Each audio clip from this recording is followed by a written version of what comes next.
Wir kommen zurück nach Deutschland. Die Stadt Regensburg hat einem Palästinenser die Einbürgerung verweigert. Der Mann hatte bei einer Befragung die Existenz Israels geleugnet. Das geht aus dem Protokoll hervor. Nachträglich wollte er das aber korrigieren und zog sogar vor Gericht. Das Verwaltungsgericht Regensburg gab der Stadt dann aber recht. Hintergrund ist das neu gefasste Gesetz zur Staatenangehörigkeit. Wer Deutscher werden will, der muss sich demnach auch zur historischen Verantwortung des Landes bekennen. Über diesen Fall möchte ich sprechen mit dem bayerischen Innenminister Joachim Herrmann von der CSU. Vielen herzlichen Dank für Ihre Zeit. Hallo, grüß Sie Gott. Ja, ist das jetzt das Zeichen, dass die Neuerungen im Einbürgerungstest Wirkung zeigen und mehr Sicherheit fürs Land bedeuten? Ja, ich denke, es ist ein sehr starkes Zeichen. Es ist gut, dass die Stadt Regensburg hier aufmerksam war, dass sie reagiert hat, erkannt hat, hier handelt es sich um einen Einbürgerungsbewerber, der ganz eindeutig anti-israelische, antisemitische Vorstellungen hat. Und so jemand darf nicht eingebürgert werden. Jetzt muss man ja sagen, den ersten Test, den hatte er bestanden. Dann gab es neue Hinweise, deswegen dann eine erneute Befragung. Denken Sie, viele lügen einfach bei ihrer Gesinnung, um durch diesen einen Test eben mal durchzukommen?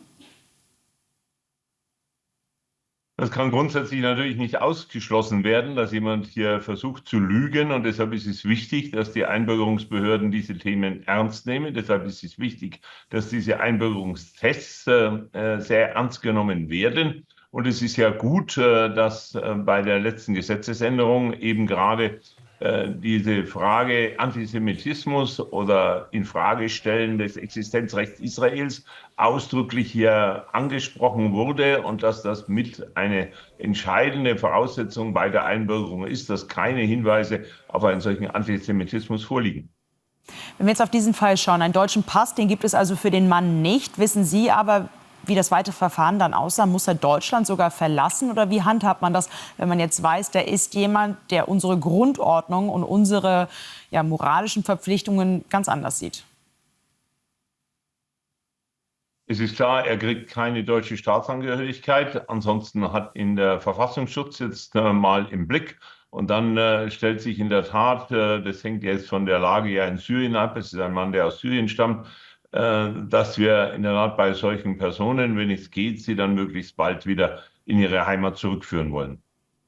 Sind Ihnen weitere Fälle bekannt, bei denen Menschen durch den Test durchgefallen sind, weil sie offen antisemitisch waren? Nun, es bestehen ständig Personen in diesen Tests nicht. Das gibt es immer wieder. Das kann die unterschiedlichsten Gründe haben. Eine spezielle Auswertung wegen des Themas Antisemitismus liegt mir bislang nicht vor. Aber wir haben zusammen mit dem Verfassungsschutz das natürlich in besonderer Weise im Blick. Und wir werden uns dazu auch von den verschiedenen Staatsangehörigkeitsbehörden auch berichten lassen, inwieweit es häufiger vorkommt.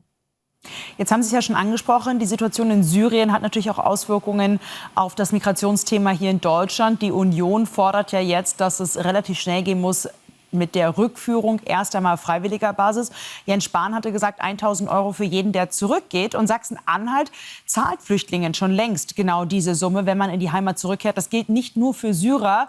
Ist das ein Modell, das auch für Ihr Bundesland spannend sein könnte, ohne dass das auf Bundesebene, also in Berlin, überhaupt erstmal entschieden werden muss? Ganz generell gibt es für Flüchtlinge, die in ihre Heimat zurückkehren wollen, schon länger entsprechende Hilfsprogramme. Die gibt es auf Bundesebene und auch in mehreren der Bundesländer, auch in Bayern. Das gilt jetzt nicht speziell für Syrer, sondern es gilt für viele Herkunftsländer. Wir wollen Menschen, die von sich aus erkennen, es ist besser, wenn sie ihre ursprüngliche Heimat zurückkehren, dabei auch helfen. Und das ist auch richtig. Und wenn man sieht, dass jeder Asylbewerber, der sich in Deutschland aufhält, den Staat über 1.000 € pro Monat kostet, dann ist natürlich klar, mit jedem, der freiwillig das Land verlässt, erreichen wir sehr schnell schon wieder eine deutliche Kostenersparnis. Darum ist es insofern auch rein finanziell gesehen schon richtig gut angelegt, solches Geld. Aber jetzt wird es natürlich bei Syrien darauf ankommen, wie ist da die weitere Entwicklung, wann sind da stabile Verhältnisse. Und ich kenne auch schon viele Berichte, die sagen, dass ohnehin auch eine ganze Reihe von Syrern gerne in ihre Heimat zurückkehren möchten, um beim Wiederaufbau ihres Landes zu helfen. Das ist auch okay so. Auf der anderen Seite haben wir auch natürlich Menschen, die aus Syrien stammen, die inzwischen gut eingebürgert sind in unserem Land, die gut integriert sind, die hier einen guten Job machen und die von ihren Arbeitgebern sehr geschätzt werden. Da freuen wir uns natürlich, wenn die gerne weiter hier mitarbeiten. Herr Herrmann, vielen herzlichen Dank für Ihre Zeit.